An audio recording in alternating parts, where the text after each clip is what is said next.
যে একটা ভালো একটা মন্দির, তাই তোমাদেরকে একটু দেখিয়ে দিলাম মন্দিরটা। তো ফাইনালি পৌঁছে গেছি। তো জায়গাটা দেখো, তোমাদেরকে দেখাচ্ছি। তেমন কিছু নেই জায়গাটাতে, ঠিক আছে। তো আমরা একটা মন্দিরে এসেছি, তা ওই যে দেখা যাচ্ছে একটা মাটির ঘর, তো ওইখানে যাব। ওইখানে নাকি ঠাকুর আছে। টোটোটা আমাদের ওইখানে নামিয়ে দিয়েছে, দিয়ে চলে গেছে ওইখানে সাইড করতে। তো সবাই জুতো খুলতে যাচ্ছে, তো আমিও যাচ্ছি সবার সঙ্গে। জুতো টুতো খুলে রেখে দিব ওইখানে।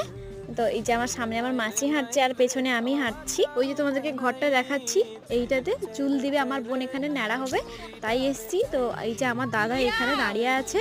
তো ওখান থেকে নাকি টিকিট আনতে হয়, তাই আমার দাদা যাবে এখন টিকিট আনতে। আর এখানে ন্যাড়া যে হবে, ওই ব্লেড আর ধূপ সিঁদুর এইগুলো নিতে হয়, তাই এখান থেকে কিনে নিচ্ছি। এখান থেকে কিনা হয়ে গেছে। এবার যেখানে ন্যাড়া হবে, তো এবার আমার বোনকে দেখো কেমন করে কান্না করছে। আর